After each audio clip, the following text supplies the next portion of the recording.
Well, good morning, folks, and welcome to another edition of Friday Morning Live. It's November 6th, 2020, coming to you from Tallahassee. This is Dave Newell. Hope everybody's doing fine this morning, and welcome to another edition of a great topic that we'll have a special guest joining us shortly. But I wanted to go over just a couple things. There's yours truly. Hope everybody's doing well, sounding okay so far, right, guys? That's our special guest. We'll come back to her in a few minutes. But wanted to just make sure everybody's up to date on a couple things that have been going on around FAIA and in your world over the last few weeks and months, actually, since March.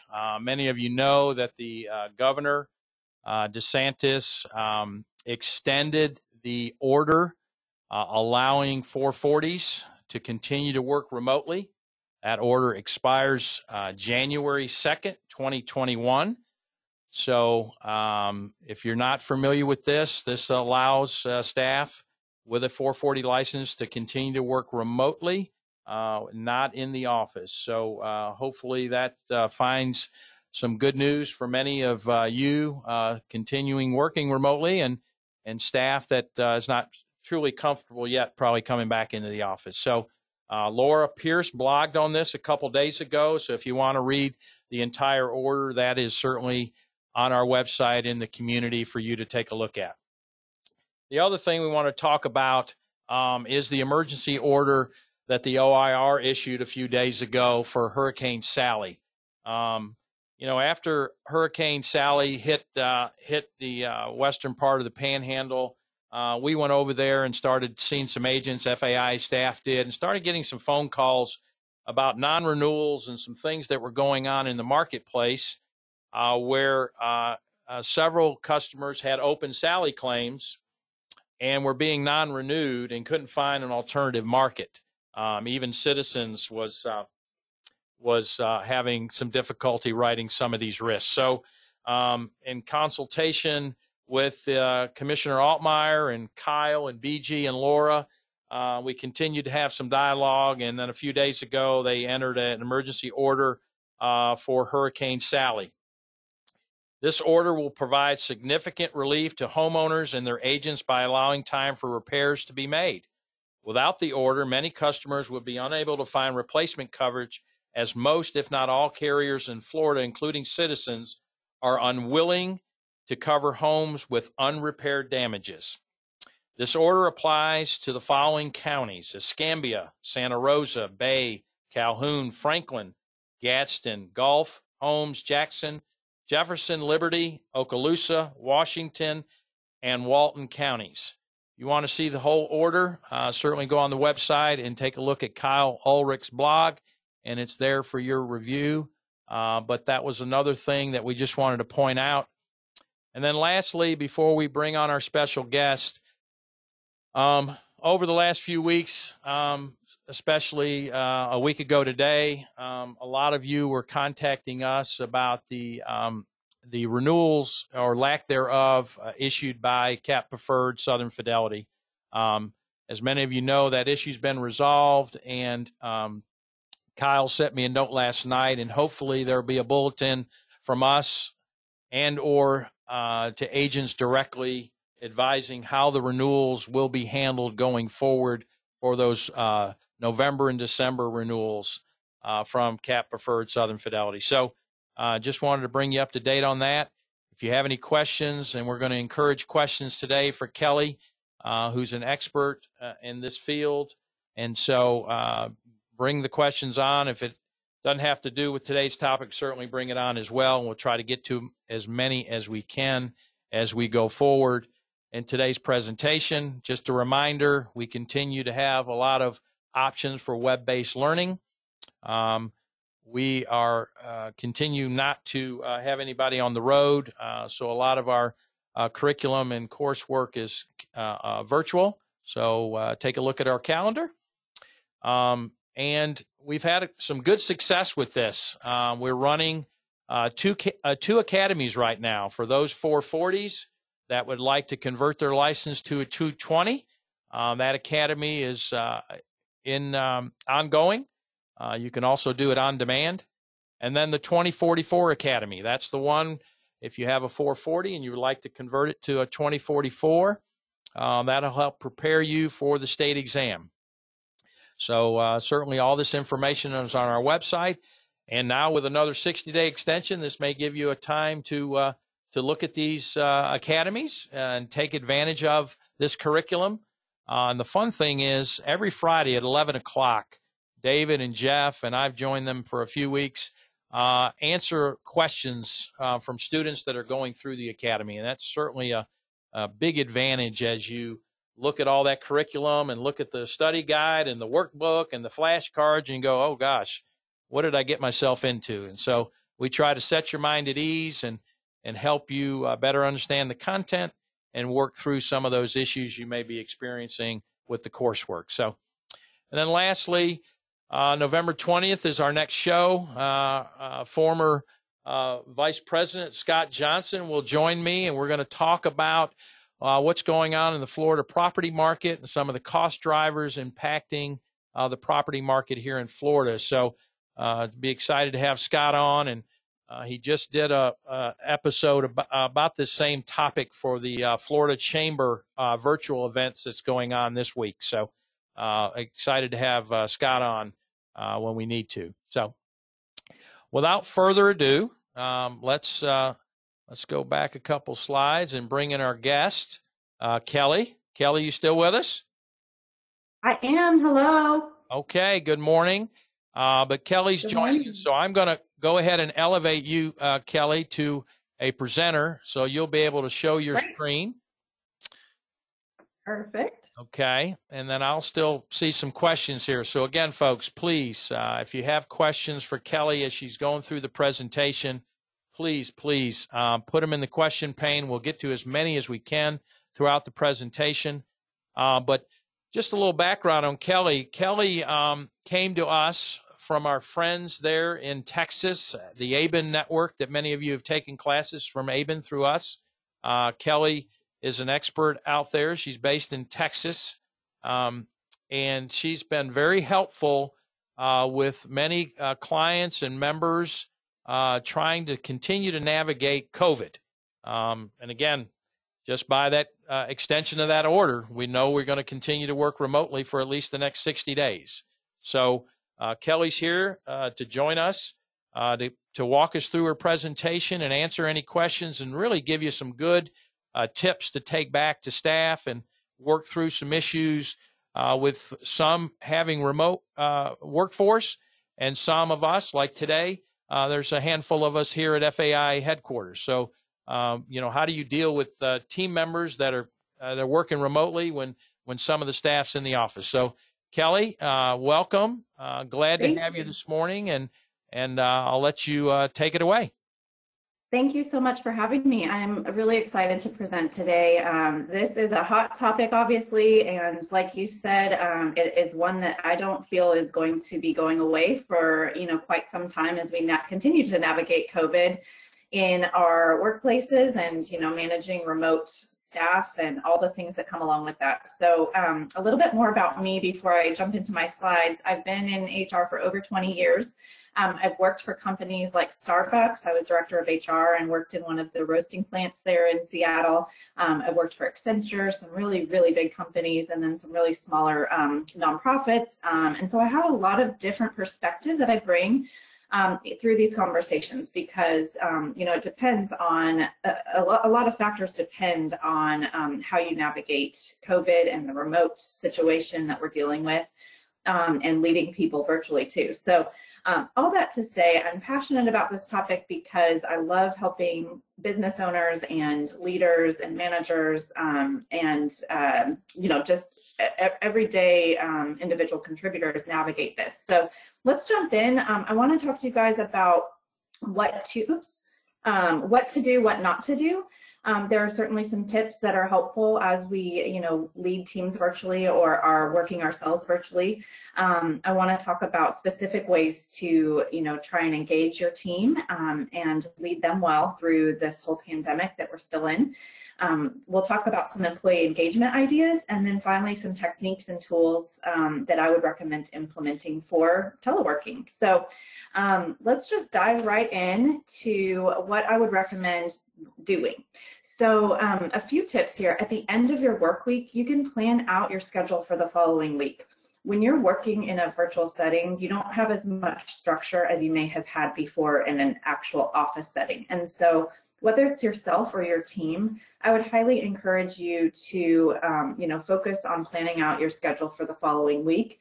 It helps you organize, it helps your team get organized. Everybody knows, what each other is going to be focused on. Also consider what I call calendar blocking. This is a method where you basically chunk out hours on your calendar for work. And so it's like you would be, setting an appointment for yourself on your calendar where you block off Friday from 11 to 12 to work on a proposal for a client or whatever it is, right? And so that calendar blocking really helps because you're focusing your energy on whatever work it is that you need to be doing instead of kind of spinning in, emails and answering phone calls and doing all the things. You're really being intentional about how you dedicate your hours in your day because we only have so much time. And especially in a virtual environment, it can be really distracting, when you're working at home and you have doorbells ringing and dogs barking and potentially kids at home and all those things. Have a calendar block type of mentality so that you can really get yourself and your team organized. It's also called time blocking. So if you want to do a Google search, there are so many different techniques and tips. You can search and really great tutorials people share for how to do this. The other thing I recommend is dressing for your day. So sure, there are going to be the days where you can, be in your yoga pants all day or just be comfy. But certainly when you do dress up, even though you guys can't see me, I'm wearing, my blouse, my slacks. I'm in my home office, but I am presenting. And so I'm on. It mentally puts me in the game and it gets me ready for my day. I would highly encourage your team to do that too. It just helps you get in that zone. Stick to your schedule as well and adjust, of course, throughout the day. But if you can really try to stick to that calendar blocking and, commit that to yourself that you're going to really try to do that well, then that's going to help you tremendously too. For working parents with children who you might be homeschooling or virtual schooling, you might also consider what I call a split shift. This is if your work would allow it, of course, or if you would allow your team members to do this.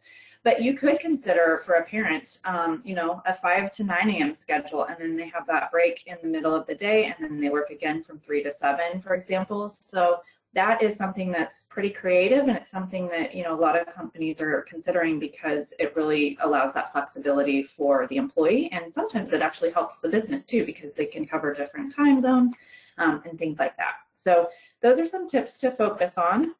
Hey, Kelly, before we go on to the next slide, just curious, folks, have several on the line. So when Kelly talked about the split shift and some of the things that are potentially allowable by your employer, staff-wise, any of you on the call today have anything like this that you're allowing staff to kind of separate the day because they have some commitments with homeschooling or other, some may be taking care of an elderly parent or so. So just curious if, Bob Rollins said, yes, they're allowing staff to do that. So good.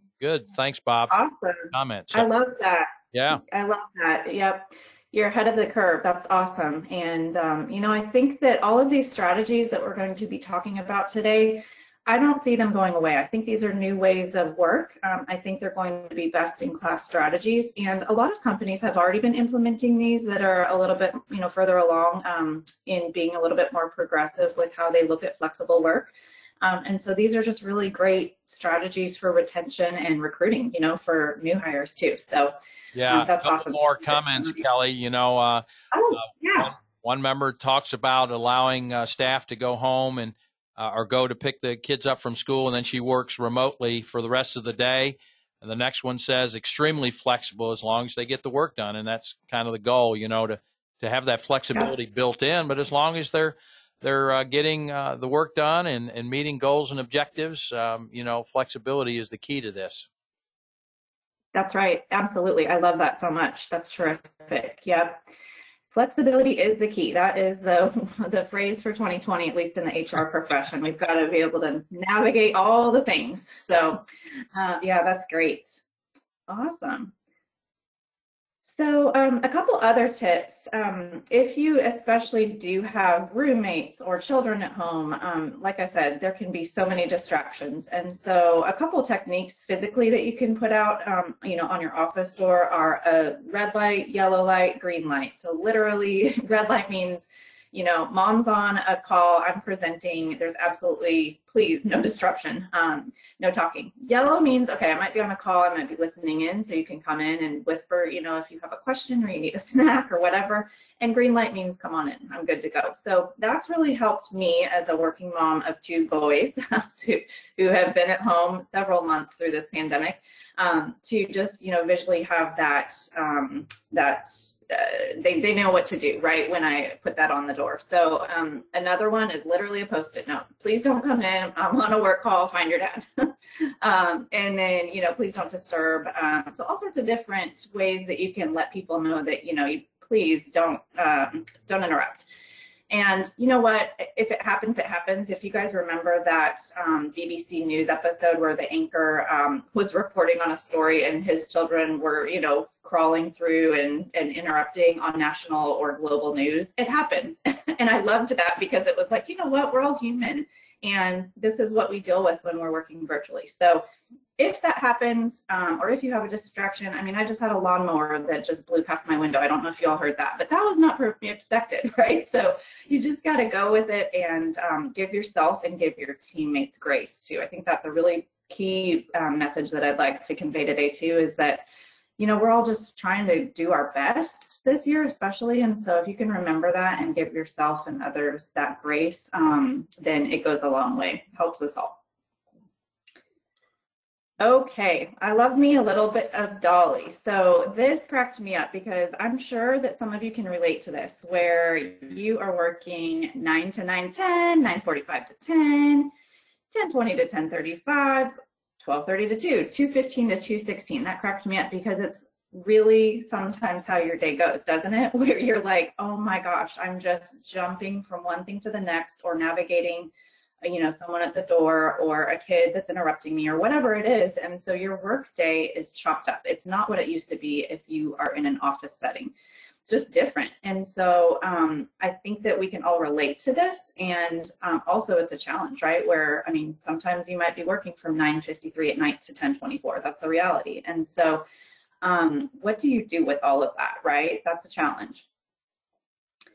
Here are some tips that I have to recommend for, approaching that struggle. So studies show that the average person can go 40 to 120 minutes doing office work, but the average is 54 minutes. So round it off to 50, that's a good rule of thumb. And what we call this is the 50-10 rule. So that 50 minutes of focused time that you're working is fantastic, but then you need to follow it by a 10-minute break. Most of us can't just sit at our desk for hours on end without having a break. You're going to be way more productive if you do focus on that work for 50 minutes and then take that 10-minute break. You can also do something that's called the Pomodoro technique. And if you guys Google that, you'll find out so much about that. And there are so many different, articles and strategies about this, but it gives you 25 minutes of focus time and then a 5-minute break after that concentrated burst. So it's just really a way to focus your energy, get your work knocked out, take a break, and then get back to it. So it's so important when we are working in a different virtual environment to take breaks, because so many people just are sitting at their desk all day. They're stressed, they're not productive, they're not getting air, they're not taking breaks, they're not eating, they're not drinking water, all the things, right? And so you really need to pay attention to just being outside of your desk and taking those breaks. It really will lend itself well for productivity. So encourage your teams to, if they're not taking breaks, these are some other tips I have here. We want to make sure that you're going on walks or exercising or reading a book or calling a friend. You've got to take care of yourself. Like I said, you can't just be trapped at your desk all day in an office that is in your home.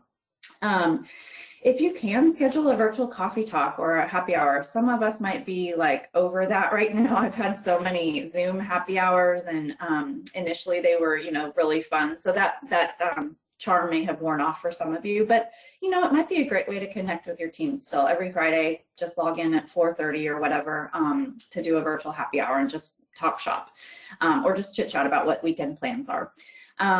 You can also use technology if you're not already. Consider something like Slack, Teams, or Yammer. Those are great ways to, engage with each other that's outside of email or phone. It's an easy way to get a hold of each other. And you can also do things like recognize birthdays and celebrate, anniversaries, and have different channels. Like Slack has channels where you can, make announcements and things like that. So definitely look into those technologies if you are not using those yet. And then lastly, just really encourage you guys to text or pick up the phone to clarify emails. I'm seeing so much miscommunication in the workplace right now. That happens anyways, but with what we're dealing with, it's heightened. There's so much more stress, there's so much more emotion, as you all know. And so, just really taking a step back to say, you know what, I'm just gonna pick up the phone and hash this out instead of going back and forth in email and potentially, making the situation more confusing or worse. So those are some tips of what I would recommend doing. Here are some things not to do, which I talked about a little bit already. Not staying in your pajamas all day. Try not to also be too rigid with your schedule. You want to allow for some flexibility, of course, as long as your company allows it. But that's a great benefit to working remote, right? Where we can have that flexibility to go outside on a walk and, take some time out of the day to just breathe outside of your virtual office. You also want to be cautious of scheduling conference calls at the same time as your roommate, your partner, your spouse. I've been on calls before where there's multiple people in the same room that are on calls, and it's so distracting. They're distracted, the whole, conference call is distracted by that. So it's not possible, but try to, if you can, to make sure you're not at the same time as the others that are working in your home. And then lastly, make sure that you're not sitting, like I said. Take your dog on a walk, get out, read a book, just get some air. We all need to take deep breaths this year especially. All right, a few other tips of what not to do. Don't schedule meetings. I'm seeing a lot of this. Meetings are scheduled for an hour that should actually take 30 minutes or 15 minutes actually. So make sure you really are cognizant about the amount of time you're scheduling meetings. Because what happens is your meeting will actually expand to fit the container you give it. So it's interesting. I think you'll start to notice that if you pay attention, you think, why did I schedule an hour meeting for something that we could just knock out in 15 minutes? So you can certainly schedule in Outlook or whatever calendar program you use a 15-minute meeting. It doesn't have to be an hour. For some reason, we're so programmed to schedule hour-long meetings. So just be really cognizant of that. And then the more time you have, the longer it's going to take to complete the task too. So anyways, those are just some tips of, again, what not to do. Now, are there any other questions before we move on? I hadn't seen any pop in yet, so we'll just keep moving. Okay, awesome. So now I want to talk about leading teams remotely for those of you who do manage people. Like I said, communication is one of the biggest challenges I'm seeing right now, so you can't communicate enough. Over communicate in every form or fashion. So make sure with that you're checking in on everybody. How are you doing? What's working? What's not? Is there anything I'm doing that's getting in the way of you being productive and successful, especially in this virtual setting? So having a one-on-one, maybe it's a 15-minute check-in every Monday or every Friday to wrap up the week, whatever it is, find that space in your calendar with your employee that makes them feel seen, even though you're not seeing them personally. Have a weekly team meeting as well, if you're not doing that already, where you're, checking in. You're not just sharing business, but you're maybe talking about something fun that everybody's doing on a personal level. One of my clients does something to start every leadership meeting where they talk about a business best and a personal best. And I love that because it's focusing on the wins of the week and also something fun about that person. And so it's a great conversation, and it also just, helps that engagement since we're all in that virtual setting. So business best and personal best is great. And then avoid micromanaging.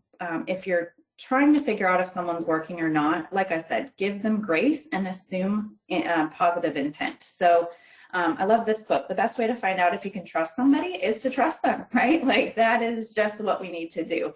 Of course, there could be people that are taking advantage of a virtual office setting and not performing. And people ask me all the time, what do you do in that case? And it's like, well, what would you do if they were in the office? It's the same thing. You would manage their performance, and potentially if they're not meeting expectations, then you would, put them on a performance improvement plan. The same thing, like I said, that you would do in an office setting, you would do virtually. So there's really no difference. It's just, managing performance and seeing, making sure you have the metrics in place to know if they're meeting their goals or not. So trust, trust, trust, and assume positive intent. Hey, Kelly. Yeah, go ahead. Just quickly, we go back to that slide there. We talk about micromanaging. We talk about weekly team meetings, and I know we're all in a different environment. Yeah. I certainly have a team here, and prior to this, we met, semi-regular basis. We're trying to do more of that now. But your suggestion is we probably should even do more of that as we continue in this virtual environment, not to as much, like you say, create some micromanaging, but just really get the pulse of the team is what you're thinking? Yep. Absolutely. Yeah.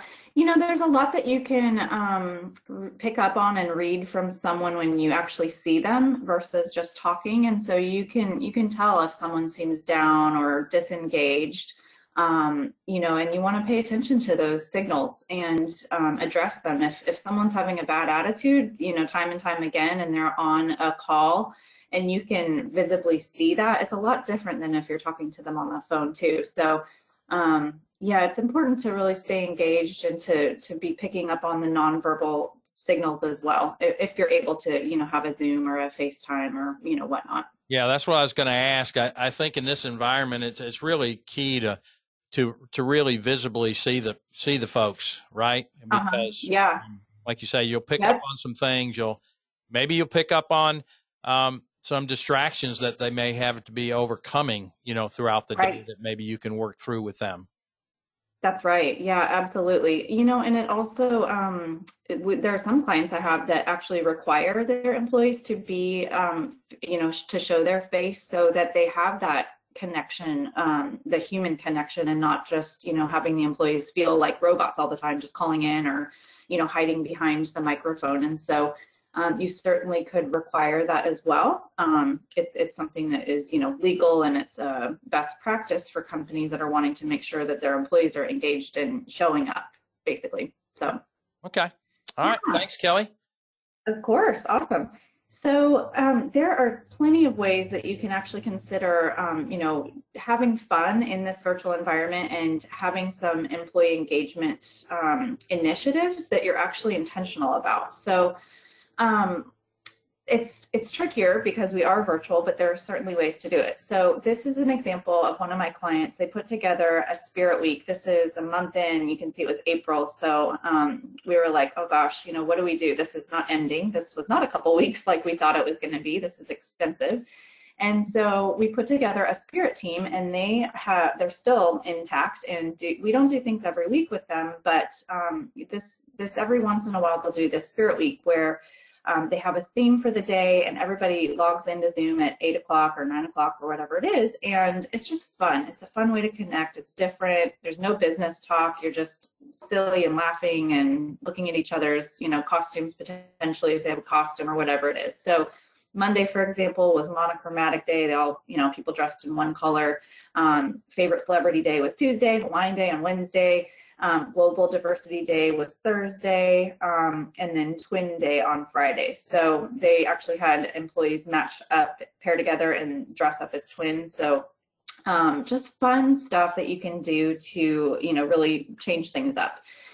You can also have lunch together remotely. As a manager, you could send people a gift card to go get Chick-fil-A or whatever it is, right, that they want to go get and bring back to their desk, and you guys can have lunch together remotely. Same thing with coffee. You could do that. Send your team a Starbucks card, and you guys all bring your drinks back and have coffee together virtually. Same thing with celebrating birthdays and anniversaries, so many different ways to still, continue to do that. And it's important because certain employees might be celebrating some really big milestones, a 10-year anniversary. And so how do you do that virtually?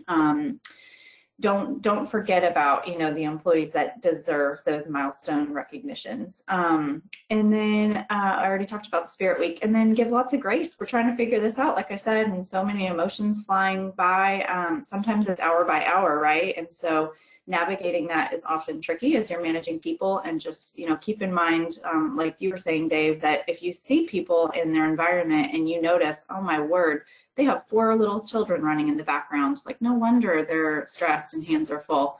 That really does give that perspective and helps you understand where they're coming from too. Kelly, a member commented after we talked about, seeing people visually, and she comments that, she missed a couple staff members that were kind of depressed because of the environment they found themselves in. And so she instituted split shifts, and now people feel a little bit better about the workplace. So that's awesome. A visual review every once in a while, whether it's weekly or biweekly, is certainly recommended in this environment. Yeah, that's such an important piece to talk about real quick here, is that mental health aspect. It's real, and especially this year, so many people are struggling with that. And so if you can, pay attention to that, by all means, you can ask how someone's doing. You do have to be careful to ask very specific questions about their health, but you can certainly say, how are you doing? And if the employee opens up and shares, that's great. If they don't, then you can't pry, of course, for details. But showing that you care and that you are human and not a robotic machine is especially helpful this year. There's just so much that we're dealing with that we haven't before. And so, that's great. Hey, Kelly, on this slide here, you talk about employee engagement. So was this developed by a manager or a team leader, or did they allow staff to kind of interject and put this kind of schedule together? That's a great question. So actually the employees, individual contributors came together and said, hey, what if we did this? And they brought it to their manager, who asked me, I'm their HR consultant that works with them as a fractional HR consultant on their team. And they said, would we be able to do something like this? And I said, absolutely. So it was cool because they came up with it on their own. But as a manager, you could tell your staff, like, hey, I would love to come up with something fun for a Spirit Week. Would you guys, want to create some sort of team, or a couple people come together with ideas and put it together? So I love it when it's that way versus the manager coming up with it, because you get the buy-in from your staff and they have fun with it and really own it. Yeah, we have a team of about 4 in here that, the fun committee, as we call it, to try to come up with some ideas and bounce some things off to create, some fun times, and, like you say, celebrate anniversaries or birthdays or other milestones that people are going through.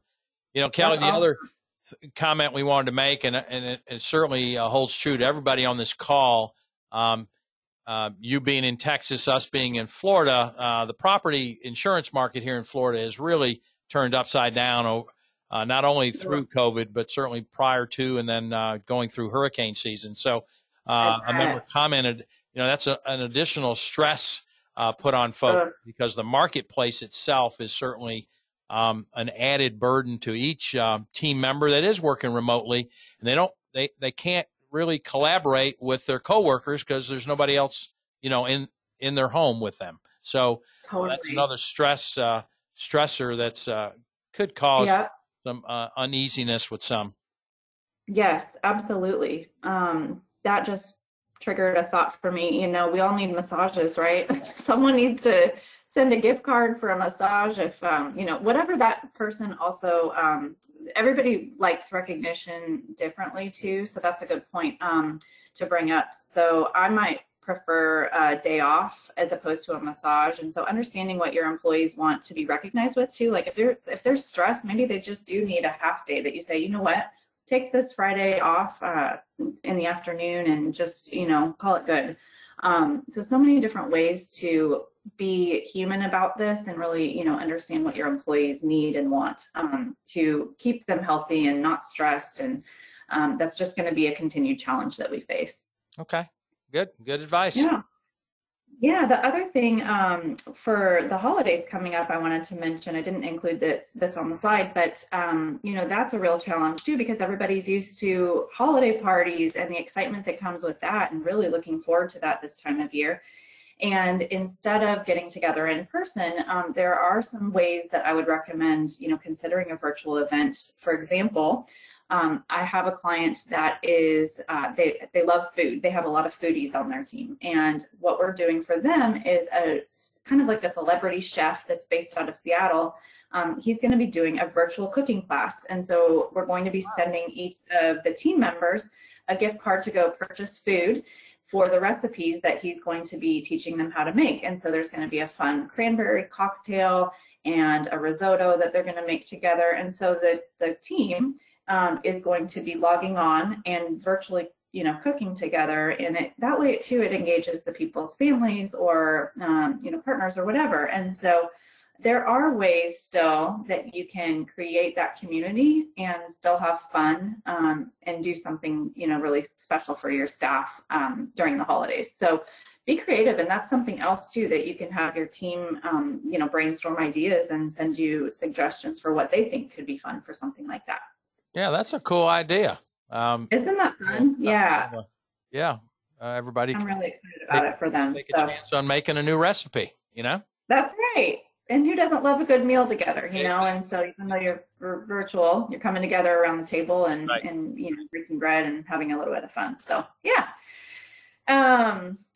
Let's see. Okay, we're going to move on to techniques and tools for leading teams. Again, this is tricky sometimes because of all the things that we're dealing with throughout the day. But if you can, before you have a meeting, you need to set ground rules.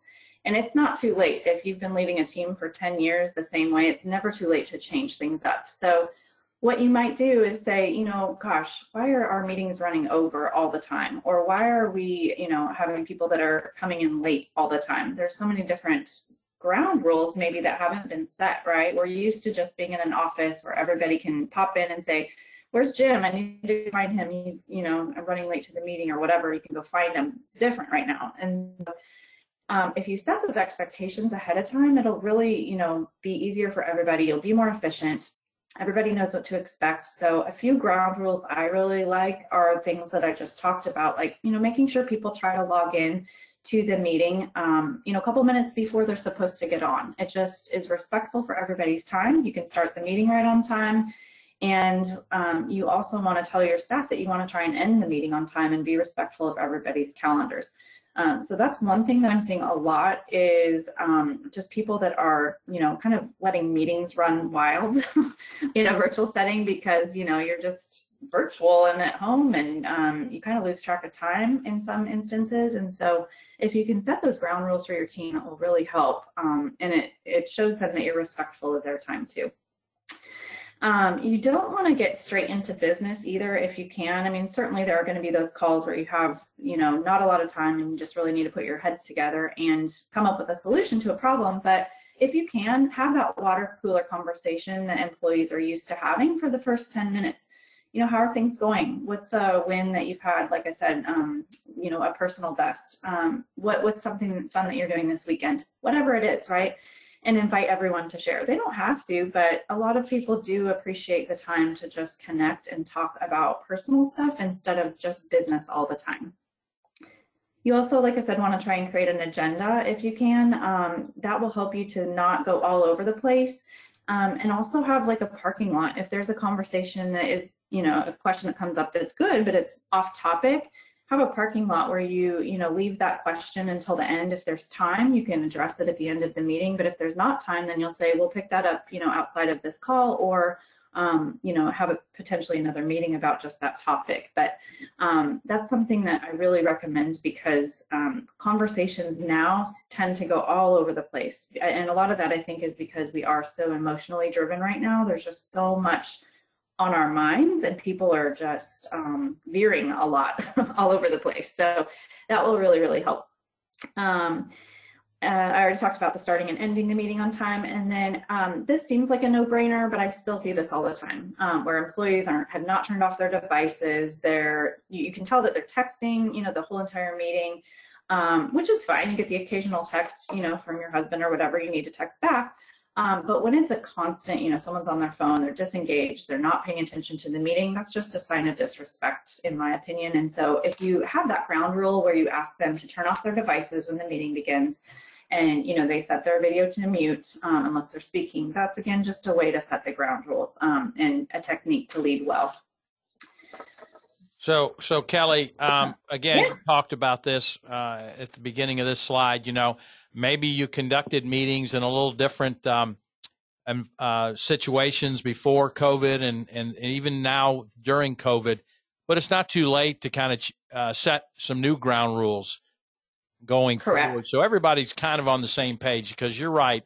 When you have people in meetings and you feel like, well, they're in their home environment, and so they're just going to continue to text or answer emails for this finite period of time. Certainly you want everybody's undivided attention so you can get through an agenda, and then everybody can go back to their home environment and continue to work and have that flexibility, correct?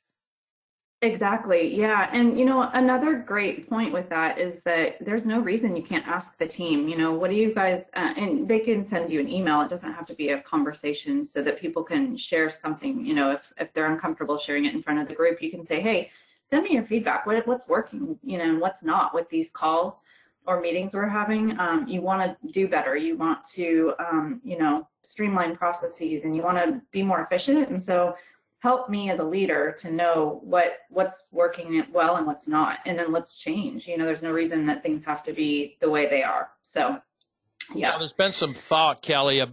You have these team meetings. Normally the team leader is the only one talking.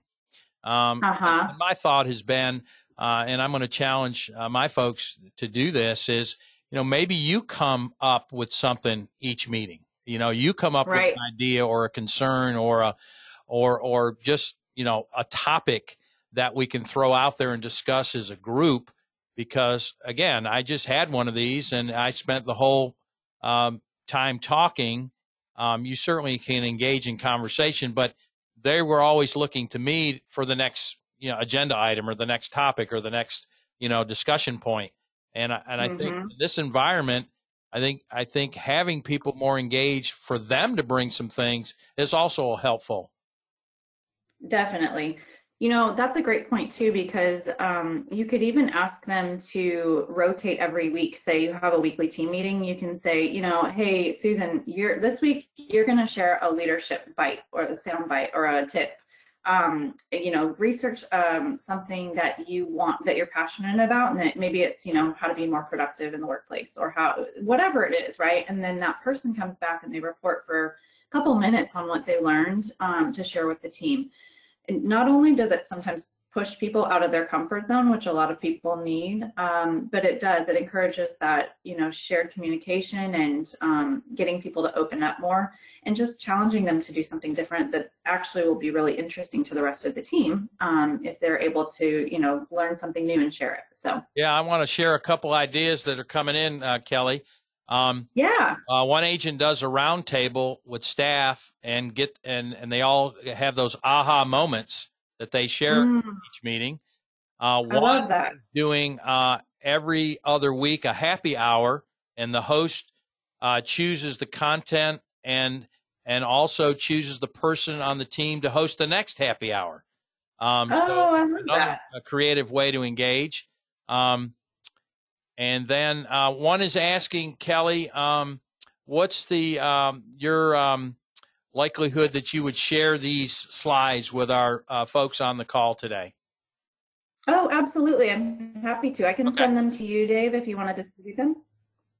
Yeah, I'll take care of it. I just want to make sure you're good with that. Oh, yeah, absolutely. And another member chimed in and said this week on their call they discussed vacations or where you want to go on your next trip. So, oh yes, I love that. Yeah. That's fantastic. As Kelly keeps saying, being creative, being being open and flexible to some of this is really the key to engagement. Absolutely. And it's going to continue to be a challenge because you feel some days like you're running out of ideas and, you think, gosh, we've done it all. We've done the happy hours or we've done the round tables. But really, there are so many different things like that, you can share with each other. And so I just really encourage you, if you feel like you're in a rut or stuck, reach out to your colleagues and say, what are you guys doing? Talk to your friends. What are you doing in your companies to have, employee engagement, things like that. Yeah. Yeah, we all get in our silos, and every once in a while we got to get outside of those and get some fresh ideas. And because other industries are going through the same thing the insurance industry is, or your industry, or whether you get a law office or a tax accountant's office. That's right. Yeah, exactly. Yeah. Yeah, those are great ideas. I love where you're going to travel next. I want to go to Hawaii. Get me to a beach. But I don't want to quarantine there for 2 weeks. So as long as that rule is gone. Oh, goodness. Okay. So finally, these are just some additional tips. We've talked a little bit about each of these, but, like I said, making sure that you ask employees not to multitask and really to focus on the speaker at hand makes a huge difference. Invite every team member to participate, which we've been talking a lot about, and making sure people know that you want to hear their voice, you want to hear their opinion, and that they're welcome to contribute. And then consider recording the conversation. That's a big one too. If people miss the call, then you have the recording that you can share so that the communication, is available to them. So the last thing that I did not include a slide for that I wanted to talk about real quick is if and when you do return to the office, if you haven't already, or even actually if you have returned even on a staggered schedule, say you have some employees coming in on Monday, Wednesday, and others on Tuesday, Thursday, create a guide that's like a return to work guide. I just did this, worked something up for a client that was basically like, hey, welcome back. We know things are going to look and feel a lot different than when you were here back in March. And so these are, the new things that you're going to notice, the new protocol for the office. So again, you're setting expectations for how things are going to look and feel. We even included pictures so that they knew some of, the different ways people were going to be entering the building and just kind of familiarizing yourself with the new protocol. If there are going to be screenings, what that looks like and what happens if someone has a case, like all the what ifs, right? And there's a million what if scenarios with this COVID in the workplace pandemic issue that we're dealing with. So you may not have all the black and white answers, but certainly having protocol in place, to help when something arises will really give your employees a lot of ease, knowing that they can go back safely and all of that. So a COVID guide, return to work guide, whatever you want to call it, is something I highly recommend for when you are, potentially going back to the office or a staggered type of, flexible work. So, how many, I'm wondering, of you all are in the office setting again with a staggered type of schedule?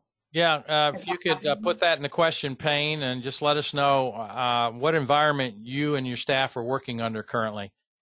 Kelly, I had a question come in while you were talking.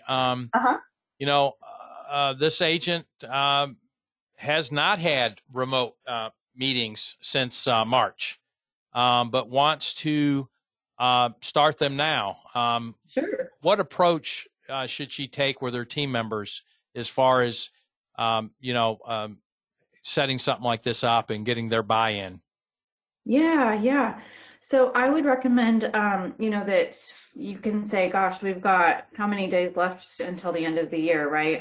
Let's get our heads together and create some synergy to reconnect, before year end. And I want to make sure that we stay engaged and, get our heads together. And so this is a great way to do that, to have that team meeting. And it doesn't even have to be weekly. If it's a monthly team meeting, that's great. And so you can do an initial kickoff and see how it goes and then ask for feedback, after that. Or even I would recommend asking people what kind of content they would want to see in the team meeting. I'm sure you'll hear an earful of ideas that people would want to talk about. And so soliciting, ideas for the topics that you could cover off on in the team meeting would be something that you would get their buy-in, before you even have the team call. Right. Yeah. So most, Kelly, that responded are continuing to work remotely. We have a couple that are half and half. We have one group that is allowing up to 3 clients a day.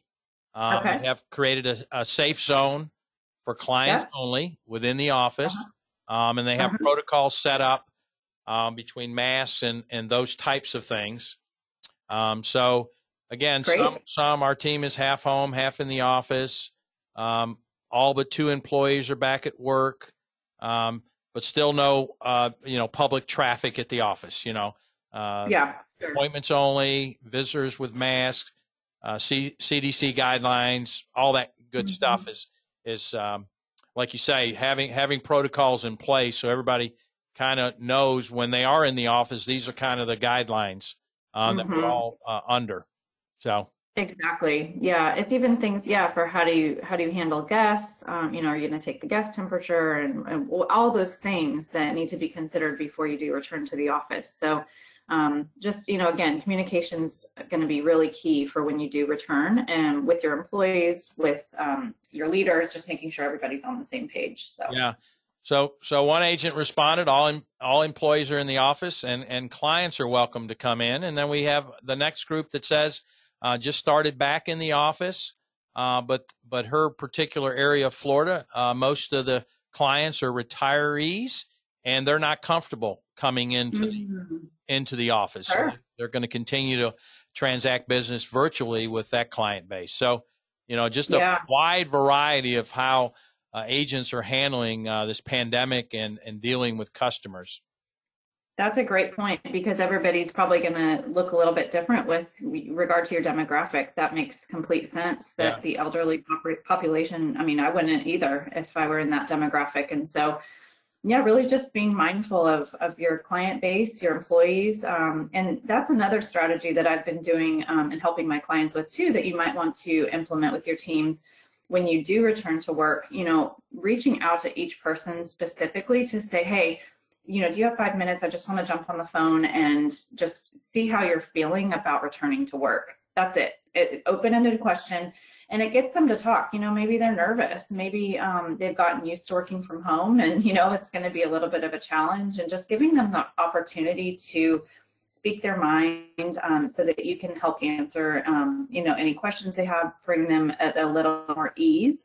That's been something that's been really effective for me and my clients, because employees are just, some of them are real nervous, some of them aren't, and that's fine. But, it's everybody deals with this differently. And so just having that open communication is really, really key. And that's ongoing, right? That sets the tone for not just returning to work, but for the future as you manage the employee. So, yeah, I think that's really key. The future of this, whenever we go back to somewhat normal working environment, but how are you going to build in some of this flexibility going forward?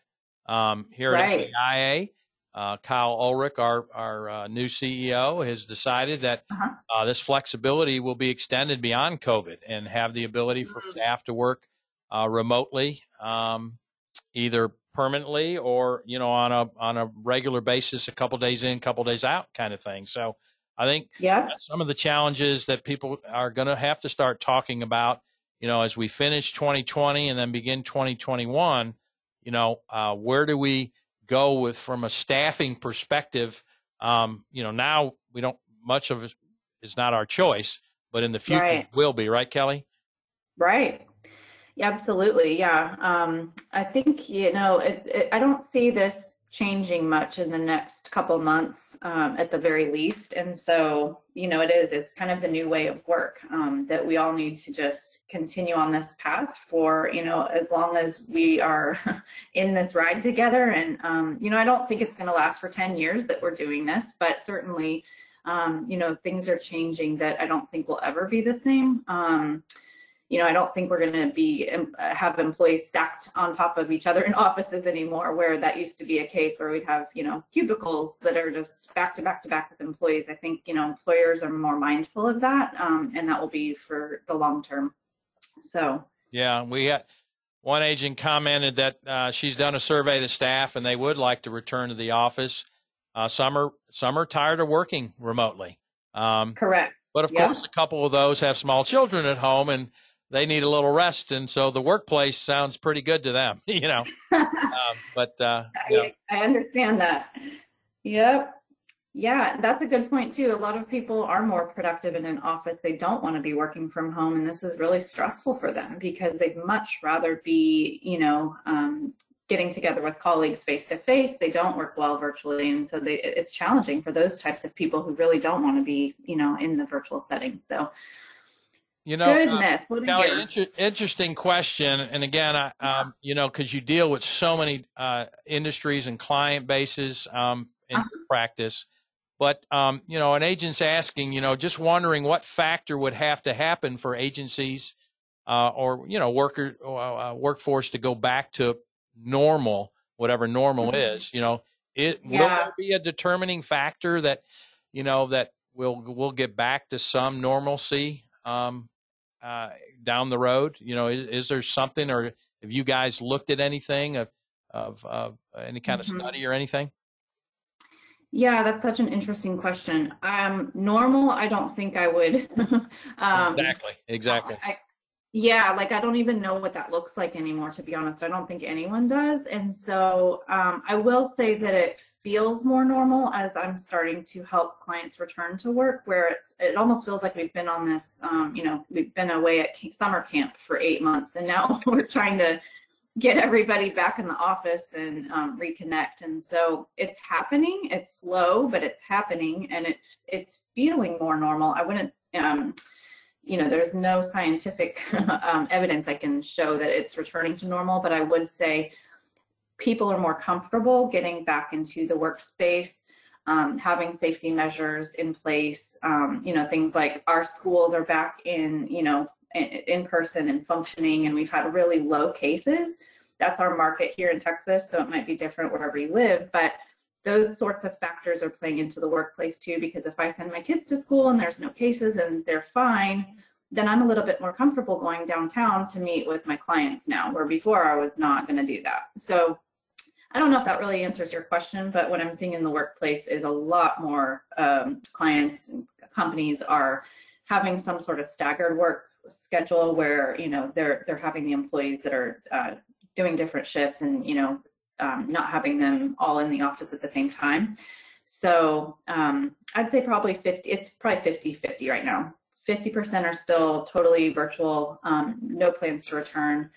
For example, Microsoft, they have no plans to return until early next year. So there's companies like that are saying we're virtual until who knows, right? Right. So it just kind of depends on the industry. It depends on how safe the employees feel, how safe the leaders feel, the owners of the company, all sorts of different factors. Yeah, Scott, that is a great question, and I think that's something we're going to take away from this call with Kelly, to work with her a little bit on that and others to try to see if there's some kind of a factor or no factor, just feelings. So Scott, great question. I think that's a good topic. It's something that we need to explore and expand on as we go forward throughout this year and certainly the start of next year, to see what kind of things are happening in the workplace with workers and staff, and certainly the environment that we all live in right now, with cases that, in some parts of the country continue to rise. So. Right. Yep. Absolutely. Well, here is my contact information. Yep. If anyone does want to follow up with me separately, I'd be happy to help answer any questions you have. I'll send Dave my presentation. You can connect with me on LinkedIn. We have our consulting website, that's nevadahrteam.com. And then for individuals, we also provide resume writing and career coaching services. So just wanted to mention that as well. But it was such an honor to share with you all today, and I hope this information was helpful and that you can implement some strategies today and walk away from this with some practical tips. Yeah, Kelly, the comments are coming in. Great tips, great ideas. Thanks for the information. And we'll share, folks. Everybody that's on the call today, we'll get Kelly's presentation to you so you can certainly share with your team members or management to try to instill some of these ideas. Because I think, as Kelly said, I mean, we're in this for a while, and we got to continue to drive new ideas and create a culture that everybody feels inclusive. And not, kind of because we're not together anymore, feel kind of distant. So anything we can do to help that, certainly let us know. But Kelly, thank you so much for being part of Friday Morning Live. We really appreciate it. We wish you a great weekend. Be safe. And last thing, how's the weather in McKinney, Texas today? You know what? It's about 65 right now, so I can't complain. This is a good day in Texas. Good deal. Yeah, it's a beautiful day in Tallahassee. So, well, folks, thank you for joining us today. Go ahead. Thank you so much. You're welcome, Kelly. Have a great day. And, folks, thanks for joining us, and we'll see you on the 20th. Have a great weekend.